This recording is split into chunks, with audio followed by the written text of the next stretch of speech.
पदाधिकारी, आपण सर्व उपस्थित सावंतवाडीतील 1 ते 10 प्रभागामध्ये जे मतदार आहात, तरुण तडफदार आणि तरुणी, त्याचबरोबर त्यांच्या सोबत आलेली त्यांची ज्येष्ठ मंडळी, या सर्वांचे सहर्ष स्वागत.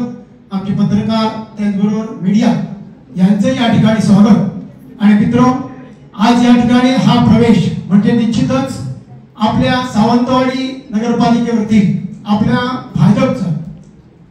भाजपचा या ठिकाणी झेंडा 2 तारखेला फडकेल याचा विश्वास आपण सर्वांनी या आजच्या प्रवेशाने दिलेला. आज या ठिकाणी तरुण वर्ग आहे, वयस्क आहे, तरुणी आहे, यांच्या चेहऱ्यावरती बघितल्यानंतर निश्चितपणे तुम्ही या ठिकाणी भाजप सारख्या फार मोठ्या पक्षामध्ये प्रवेश करत आहात की ज्या पक्षाची सत्ता ही केंद्रामध्ये आहे, राज्यामध्ये आहे. आणि आता आपल्या या सावंतवाडीच्या सुंदर नगरपालिकेवरती सुद्धा भाजपचा झेंडा आपण फडकवून या ठिकाणी नेतृत्व जे देणार आहात, हे नेतृत्व मित्र खरोखरच एका अनेक वर्ष, कारण का शिवरामराजे भोसले यांची शेवटची निवडणूक, या निवडणुकीमध्ये मी काम केलेलं आहे विधानसभेला. आणि तिथपासून आम्ही राजघराण्याचे संबंध, राजघराण्याशी जवळीक आहोत. आणि या राजघराण्याची सुनबाई या ठिकाणी आज उभी आहेत की ज्यांच्याकडे एक विजन आहे, ज्यांच्याकडे एक नेतृत्व राजघराण्याचे येणार आहे. आणि या अशा युवा नेतृत्वाला, ज्यांनी युवतीकडे, ज्यांनी युवकांकडे बघण्याचा एक वेगळा दृष्टिकोन आहे, अशी नवीन अगदी नवखी आपल्याला युवती राजकारणामध्ये येत आहे आणि ती राजघराण्याची येत आहे. हे खरोखरच आज जे सावंतवाडी घराणे नुसतं सावंतवाडी शहरापुरतं मर्यादित नाही मित्र, तर संपूर्ण आपल्या सावंतवाडी तालुक्यामध्ये या राजघराण्याने जो ठसा उमटवलेला आहे किंवा राजघराण्याने जे कार्य केलेलं आहे, सामाजिक कार्य केलेलं आहे, राजकीय कार्य केलेलं आहे, या अशा नेतृत्वाला आपण 2 तारखेला नगराध्यक्ष म्हणून या ठिकाणी निवडून देणार आहात. त्याचबरोबर त्यांचे सर्व सहकारी, प्रत्येक विभागातले जे सहकारी आहेत, प्रत्येक वॉर्डमध्ये त्यांचे जे सहकारी आहेत, यांनाही आपण या कमळ या निशाणीवरती आपलं बटन दाबून निश्चितपणे निवडून देणार आहात. हे आजच्या या आपल्या सर्वांच्या प्रवेशाच्या उपस्थितीवरून दिसत आहे. मित्र, आज आपण जर बघितलं तर आपल्या जिल्ह्याचे पालकमंत्री आहेत, अगदी तरुण तडफदार नेतृत्व आहे, ज्यांच्याकडे एक विजन, विकासाचं विजन आहे. आपला सिंधुदुर्ग नव्हे तर आपल्या सिंधुदुर्गातील प्रत्येक व्यक्तीचा विकास हा झाला पाहिजे आणि हा विकास होत असताना त्या दृष्टीने पाहणारं नेतृत्व आहे.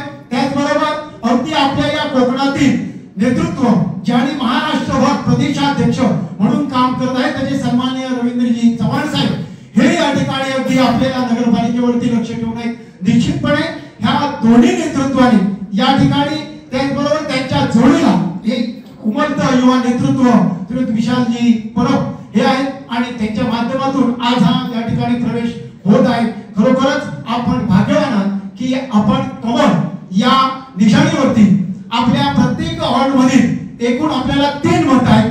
या 3ही नगराध्यक्षांचं 1 आहे, नगरसेवकांची 2 आहेत.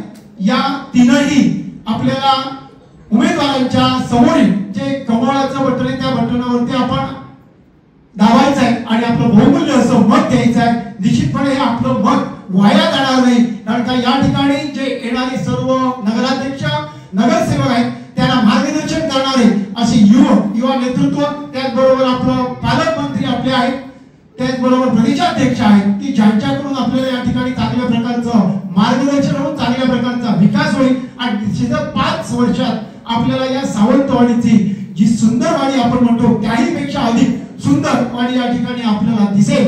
हे या ठिकाणी आम्ही इंचुलीहून तरी या ठिकाणी आज या नगरपालिकेच्या आपले जे उमेदवार आहेत, या उमेदवारांचं त्याचबरोबर पक्षाचं कार्य करण्यासाठी आलो, तरी आपल्याला अशा सावंतवाडीतील आपली जी जनता आहे, सावंतवाडीतील आपल्यासारखे जे युवक आहेत, युवती आहेत, त्याचबरोबर आपल्या बरोबर असणारे आपले स्नेही, या सर्वांना आपण सांगा की निश्चितपणे आज आपल्याला मत जे द्यायचे आहे ते मत कमळाला द्यायचं आहे. आणि या ठिकाणी 100% भाजप आपल्याला सावंतवाडीचा झेंडा हा आपल्याला महाराष्ट्रभर द्यायचा आहे आणि एक विकासाचं वेगळं विजन, वेगळा आपल्या या ठिकाणी विकास दिसून येईल असं नेतृत्व आपल्याला मिळालं पाहिजे. या दृष्टिकोनातून आजपासून आपण या ठिकाणी आमच्या या परिवारामध्ये सहभागी झालेला, या परिवाराच्या प्रचाराला आपण लागल्यानंतर निश्चितच विजय हा आपलाच आहे. आपण सर्वांचं पुन्हा एकदा या पाटेकर भूमीमध्ये सहर्ष स्वागत करतो आणि आपणाला सर्वांना पाटेकर ही चांगली बुद्धी देव अशी मी ईश्वरचरणी प्रार्थना करतो